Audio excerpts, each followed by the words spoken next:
Teman-teman, selamat berjumpa lagi di channel Cak Motivator. Dan hari ini adalah hari Kamis, waktunya cerita misteri motivasi. Cerita misteri motivasi adalah sebuah cerita misteri yang di dalamnya ada motivasi-motivasi atau inspirasi yang membuat kita berperilaku lebih baik lagi di masa yang akan datang. Cerita misteri motivasi kali ini bertema tentang berkelahi dengan tangan genderuwo.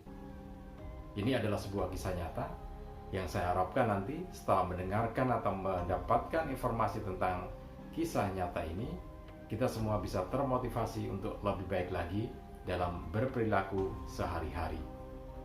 Dan jangan lupa untuk Anda yang belum subscribe terlebih dahulu, kemudian tekan tombol loncengnya supaya Anda akan mendapatkan notifikasi kalau channel Cak Motivator ini mengupdate informasinya.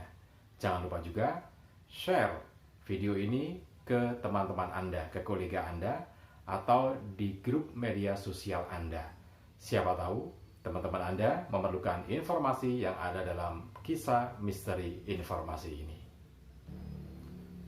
Dan untuk Anda yang ingin menjadi narasumber di cerita misteri motivasi ini, atau ingin kisah nyatanya dijadikan tema dalam cerita misteri informasi di channel Cak Motivator ini, silakan Anda kirimkan email atau komen di kolom komentar video ini. Baik, segera kita ke inti cerita misteri motivasi kali ini, berkelahi dengan tangan genderuwo.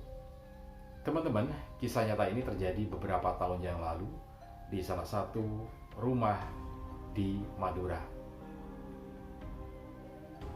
Rumah ini adalah rumah orang tua saya, dan pada waktu saya tinggal di sana, kamar ini memang kamar tempat tidur saya.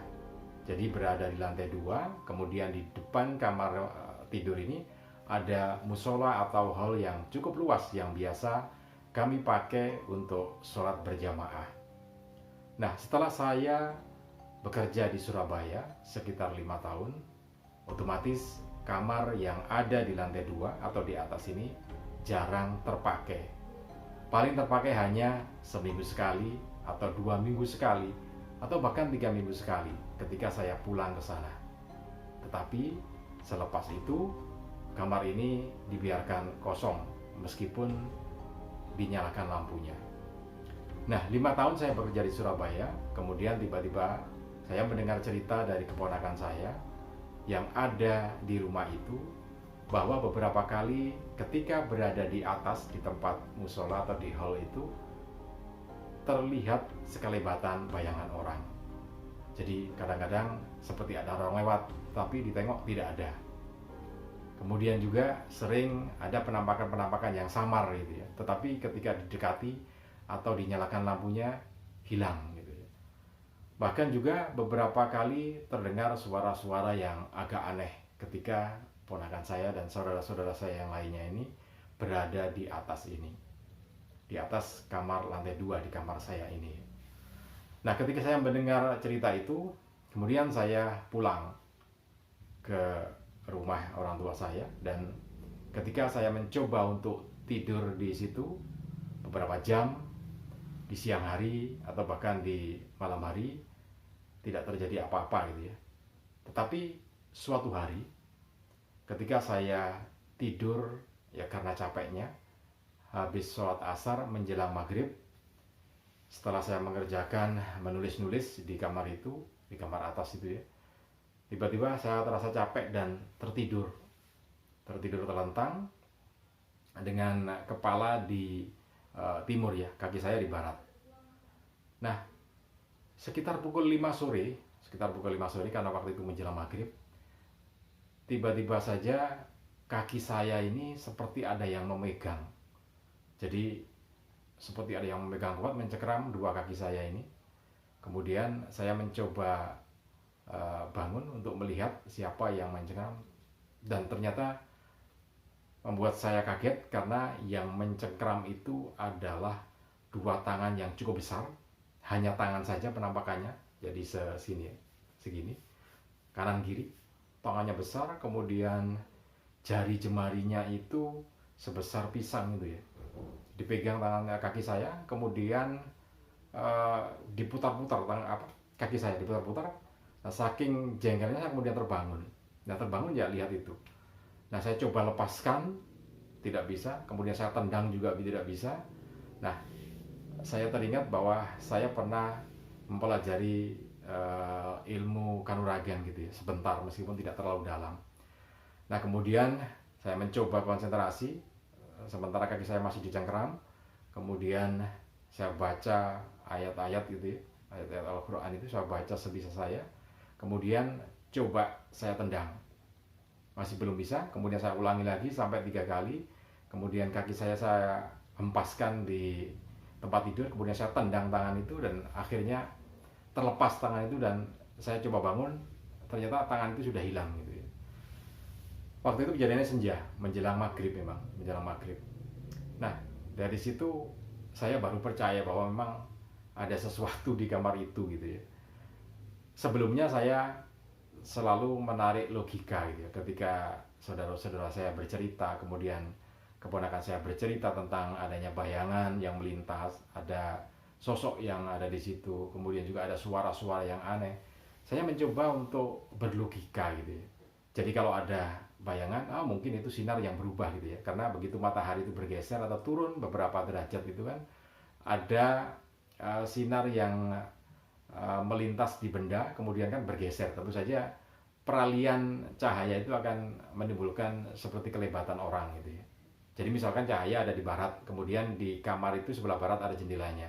Nah, di barat itu ada pagar gitu ya, ada pagar tembok. Nah, ketika pagar tembok itu bayangannya berubah, tentu saja akan muncul sekelebatan sedikit gitu ya, berapa detik itu bayangan yang jatuh di dalam kamar itu juga akan berubah gitu ya. Nah, itu yang kemudian saya ambil logika bahwa mungkin seperti itu gitu ya. Kemudian juga suara-suara aneh, buat saya mungkin itu suara entah kucing atau tikus atau apapun ya, yang mungkin membuat suara di situ. Sehingga saya selalu menarik logika. Nah, tapi ketika saya berada di sana, saya baru mengalami itu dan benar memang. Jadi seperti itu. Nah, beberapa kali kemudian mencoba untuk dihilangkan ya. Kita, keluarga saya itu memanggil beberapa orang pintar itu untuk mengusir gitu ya. Tapi ternyata masih tetap ada di situ. Nah, saya teringat bahwa ada yang menasihati saya waktu itu, coba untuk menggunakan air ya. Air, kemudian dibacakan doa, kemudian kita percikkan di dinding-dinding itu ya. Nah, saya sering lakukan itu ketika saya pulang, dan saya jadi sering pulang entah seminggu sekali untuk melihat kamar itu ya. Setiap saya pulang, saya percikkan air itu dengan doa-doa itu ya. Dan akhirnya alhamdulillah sejak itu saya ya biasa-biasa saja, tidak ada yang mengganggu gitu ya. Keponakan saya juga sudah tidak melihat lagi. Nah, entah pergi atau entah sudah nggak mengganggu meskipun di situ gitu ya. Tapi yang pasti sudah tidak ada hal-hal yang aneh lagi yang berada di lantai 2 di dekat kamar saya itu. Nah, teman-teman, satu hal yang dari peristiwa ini kita bisa mengambil satu motivasi atau satu inspirasi gitu ya. Jadi yang pertama, memang jangan pernah membiarkan sebuah ruangan itu dalam kondisi tidak berpenghuni gitu ya. Kalaupun rumah kita kamarnya cukup banyak sehingga tidak ada yang tidak ditempati gitu ya, ya tetap nyalakan lampunya, kemudian tetap dipakai aktivitas sekali waktu gitu ya. Entah sehari sekali 2 kali dipakai sholat sunnah gitu ya, sholat sunnah, entah itu sholat duha, sholat sunnah yang lainnya gitu ya.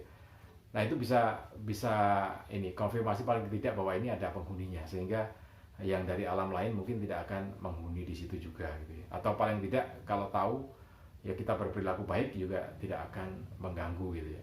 Nah, itu satu hal, karena saya melihat banyak sekali teman-teman yang punya rumah begitu banyak sehingga tidak ditempati, atau punya kamar begitu banyak sehingga tidak ada yang menghuni gitu ya. Beberapa perilakunya semacam itu. Kemudian teman-teman, tentang air yang dibacakan doa.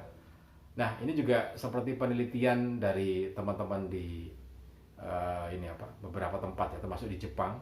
yang meneliti bahwa ketika air itu dibacakan sesuatu yang bagus, maka molekul air itu juga akan berubah bentuknya menjadi lebih bagus lagi gitu. Ketika dibacakan doa-doa, maka kristal air itu akan berubah menjadi lebih baik lagi. Nah, ketika banyak kata-kata kotor yang kita masukkan ke dalam air itu atau kita ucapkan untuk air itu, maka molekular air itu juga berubah menjadi jelek. Nah, karena itu ada baiknya kalau kita mau minum, berdoa dulu, karena itu akan mengubah molekular air menjadi lebih baik lagi dan lebih bermanfaat untuk diri kita gitu ya. Tidak hanya air, tapi juga beberapa makanan yang lainnya pun kalau kita bacakan doa. Makanya diajarkan kalau setiap kali kita membaca doa atau sebelum makan itu diharapkan kita baca doa ya, karena itu akan menjadi molekul yang baik untuk tubuh kita, untuk badan kita, untuk kesehatan kita. Oke, mudah-mudahan ini bisa bermanfaat untuk Anda. Dan jangan lupa, untuk Anda yang ingin menjadi narasumber di cerita misteri motivasi ini, silakan ada komen di kolom bawah ini, nanti akan kita tidak lanjuti. Salam dan sukses selalu untuk Anda.